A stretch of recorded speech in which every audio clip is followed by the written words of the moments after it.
Malaysian Chinese hip-hop artist gives the Taliban suggestions on how to maintain stability in Afghanistan, and the Chinese Communist Party feels attacked.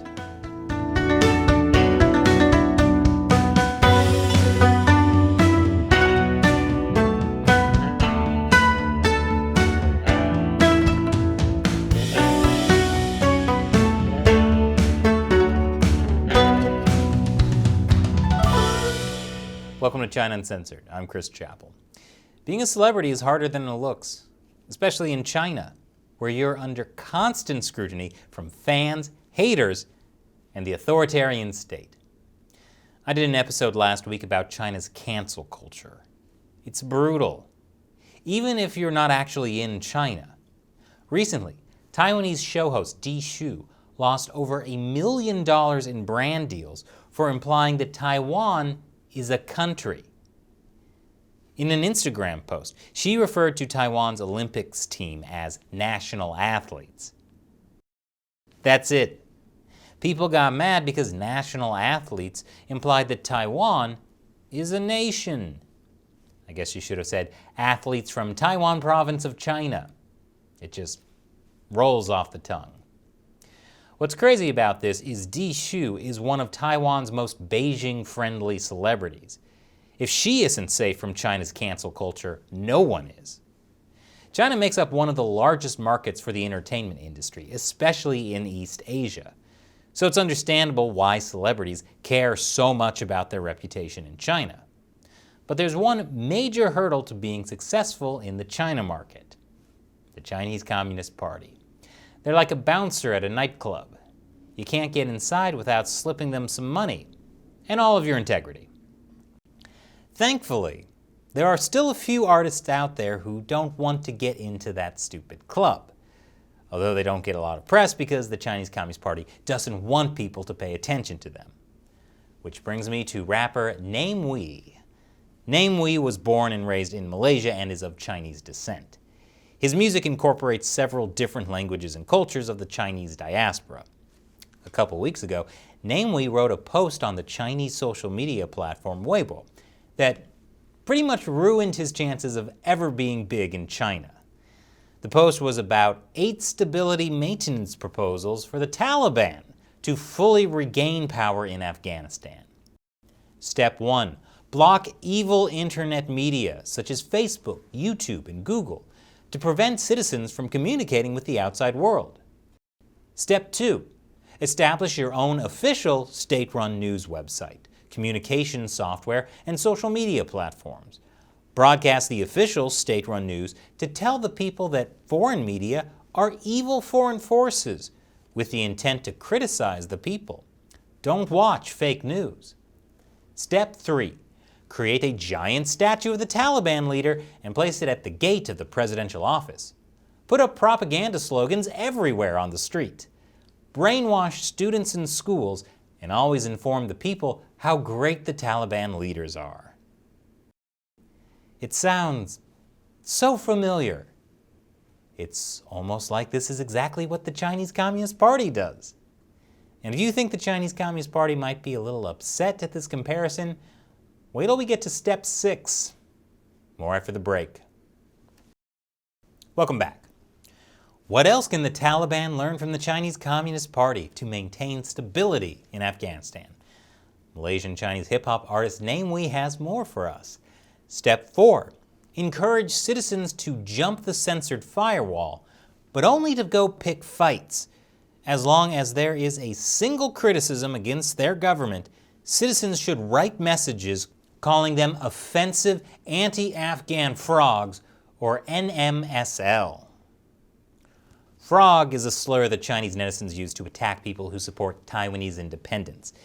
The idea is that the people of Taiwan are like frogs at the bottom of the well who can't see the wonders of China. Look, I didn't say it was a good insult. And NMSL is an insult that literally means your mother is dead. Again, I didn't say it was a good insult. Step 5. On national holidays, spend a lot of money to invite a bunch of foreigners to sing patriotic songs such as My Country, Afghanistan, and Without the Taliban, there would be no new Afghanistan. There's a famous Chinese propaganda song called "Without the Communist Party, there would be no new China." It's the perfect example of a song that binds together the country, China, to the ruling Chinese Communist Party, in a totally normal, not creepy at all way. And yes, sometimes they get foreigners to sing it too.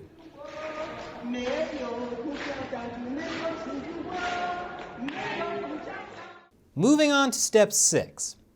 If citizens express any dissatisfaction towards the government, immediately build a place similar to a prison, but you must not call it a prison to the outside world.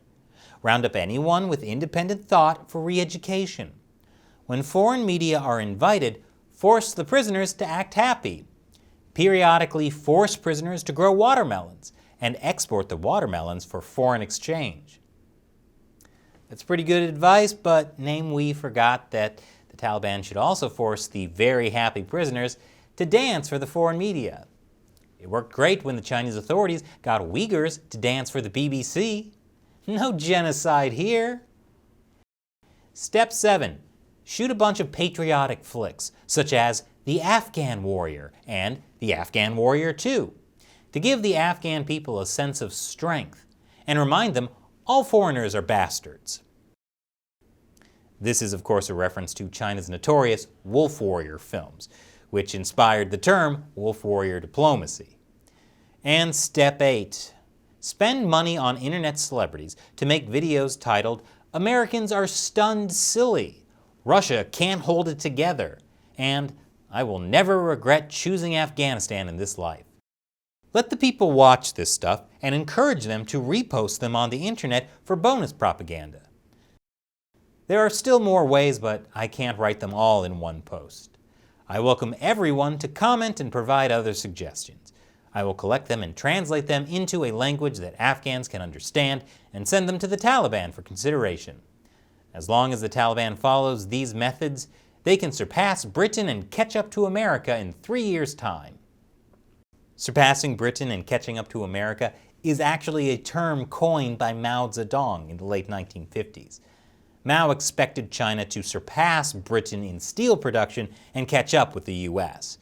This basically launched the Great Leap Forward. And finally, at the end, Namewee promotes his music, like any other artist would. But it may not have been a great promotion because this 8-step post got Namewee's entire Weibo profile deleted immediately. Not only has Namewee been kicked off of Weibo, but there's basically no chatter about it on other Chinese social media platforms, although it got some coverage in other countries. Namewee's actions make his stance on the Chinese Communist Party pretty clear. Actually, some people were surprised Namewee wasn't already blocked on Chinese social media. He's collaborated with other artists who are not big fans of the Chinese regime, like in his song China Reggaeton, which features Anthony Wong. Anthony Wong is a Hong Kong actor and singer who is also a pro-democracy activist. Wong supported protesters during the 2014 Umbrella Movement. Then he was blacklisted by the Chinese Communist Party, and his career took a huge hit.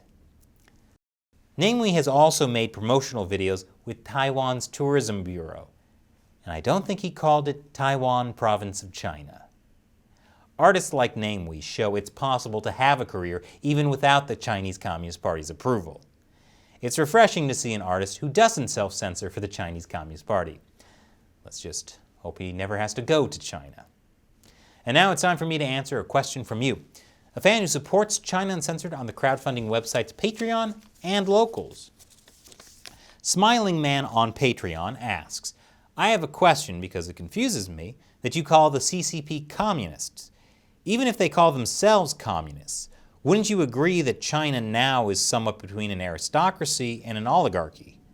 I also think that they are extremely capitalistic in their own way, but that's another topic." Great question, Smiling Man. I call the CCP communists because they're communists. A lot of people think communism is just an economic philosophy about wealth redistribution. It's not. It's about so much more, like rejecting traditional values, taking not just people's wealth, but also their freedom, and state control over every aspect of society. And yes, that's still what it's like in China today, not just under Chairman Mao. In fact, just a couple months ago, Chinese President Xi Jinping told people that Marxism and socialism should be life's purposes. And when Xi Jinping talks about socialism, he means in the same way Karl Marx did, that socialism is the path to communism. After China's economy opened up in 1978, it may have seemed capitalist, but it was never really a free market. The party always controlled things behind the scenes. And now there are signs China's economy is starting to get even less free.